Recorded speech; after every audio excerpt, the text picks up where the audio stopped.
बोलो जयकारा बोल मेरे श्री गुरु महाराज की। गुरुमुखो सभी मनुष्य ईश्वर के दर के भिक्षुक हैं। भिक्षुक से भिक्षा मांगने से उचित यही है कि मालिक से ही याचना करो।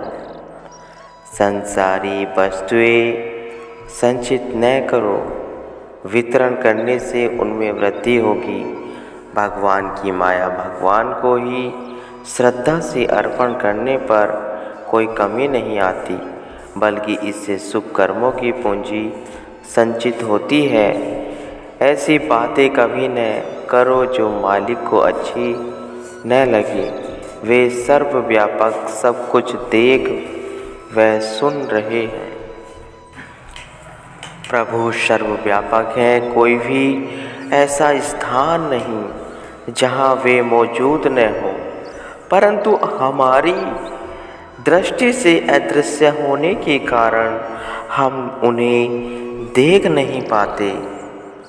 वे तो एक ही समय में लाखों करोड़ों मनुष्य की पुकार सुन सकते हैं। कोई उन्हें हार्दिक हर्ताव स्वर से बुलाए तो सही। शुद्ध हृदय वाला प्रभु के पल पल में दर्शन करता है, परंतु वह कह नहीं सकता कि प्रभु ऐसे हैं, क्योंकि वे अवर्णनीय हैं। महापापी भी गुरु शब्द के अभ्यास से पवित्र आत्मा बन सकता है। जिस पाप के लिए पछताव करते हो और मालिक से क्षमा याचना करते हो, उसे पुनः न करने का दृढ़ संकल्प करो तथा मालिक से शक्ति मांगो तो क्षमा एवं सहायता मिलेगी। अन्य सर्व आश्रय व्यर्थ समझकर एक ही सद्गुरु का आश्रय लो तो कठिन समय उपस्थित ही नहीं होगा। जो सद्गुरु के वचन का उल्लंघन करता है, वह दुखी रहने का स्वयं प्रयत्न करता है। जब भी सहायता चाहिए तो मालिक से आगे सच्चे मन से प्रार्थना करो। बुरी बात मत सुनो, बुरी तरफ मत देखो, बुरे शब्द मत बोलो और न ही बुरे विचार सोचो। सद्गुरु का द्वार न छोड़ो तो एक न एक दिन अवश्य निहाल हो जाओगे। तुम वर्तमान की सोचो, भविष्य की भगवान स्वयं सोचेंगे। गुरुमुख संसार में भ्रमण करते हैं और स्वयं रमण करते हैं। संसारी संसार में रमण करते हैं और स्वयं तक उसकी पहुँच ही नहीं। सद्गुरु को वही सेवक प्रिय है जो उनकी आज्ञा का पालन हितचित से करता है। साधक को मन, वाणी और कर्म से पवित्र जीवन व्यतीत करना चाहिए। किसी की उन्नति देखकर उसे ईर्ष्या मत करो, अपितु प्रसन्न होवो और उसके सद्गुणों को स्वयं में धारण करने का प्रयत्न करो। क्रोध और ईर्ष्या से सदा बचो, यह आत्म उन्नति में से घातक शत्रु है। याद रखो, दूसरे पर क्रोध करने से पहले आप भीतर ही भीतर स्वयं को जलाते हैं। दूसरे के अपराध को क्षमा कर देना वीरता है और उसके प्रति बदले की भावना रखना मानसिक दुर्बलता है। प्रतिदिन प्रातः उठकर सोचो कि आज का दिन मेरे लिए बहुत महत्वपूर्ण है और उसे अधिक से अधिक उपयोगी बनाना है। जीवन में कभी भी निराश और उदास मत होवो। आशा और उत्साह से आध्यात्मिक मार्ग पर अग्रसर होवो। सदा समय की कद्र करो, बीता समय फिर हाथ नहीं आएगा।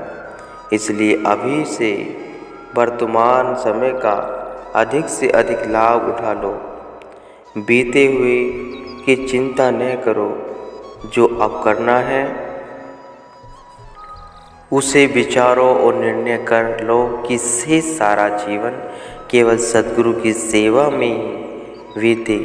सद्गुरु की कृपा पाकर कहीं अहंकार में न आ जाओ। सदा विनय में रहो और यही प्रार्थना करते रहो कि सद्गुरु की कृपा सदा के लिए अंत तक बनी रहे। ईश्वर उसकी सहायता करता है जो अपनी सहायता स्वयं करते हैं। यदि हम लगन एवं परिश्रम से भक्ति मार्ग पर सदा अग्रसर रहेंगे तो ईश्वर की प्रत्यक्ष परोक्ष गुप्त रूप में सहायता हमें अवश्य मिलती रहेगी। साधक का जीवन एक उच्चतम आदर्श होना चाहिए, इसका अन्य भी अनुसरण कर सके। यदि कभी आपको संसारियों की संगति में रहना पड़ जाए तो अपने आदर्शों को छोड़कर उनका अनुसरण न करो, अपितु आपका जीवन ऐसा हो कि वे लोग आपसे प्रभावित होकर आपका अनुसरण करें।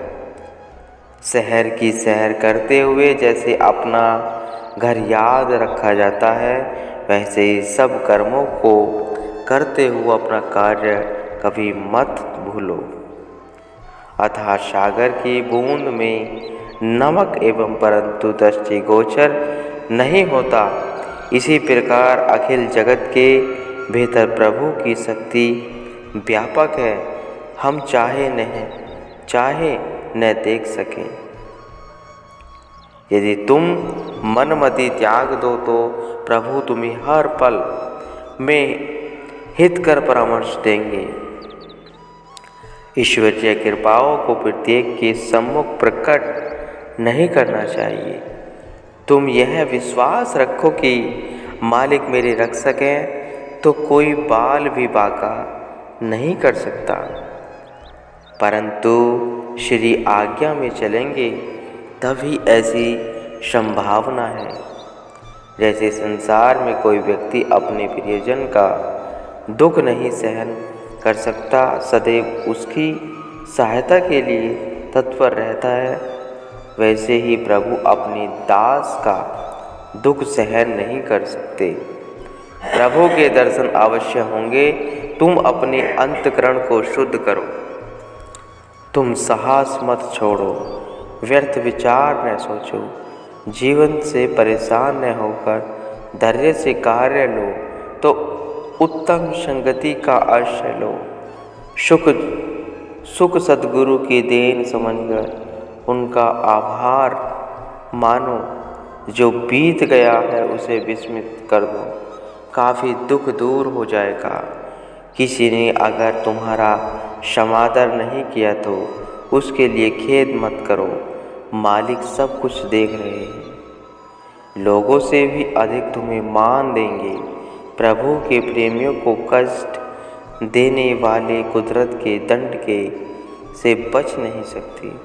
प्रभु एकांत में अपने प्रेमियों के सहयोगी बनकर उनका साथ देते हैं। गुरुमुखो।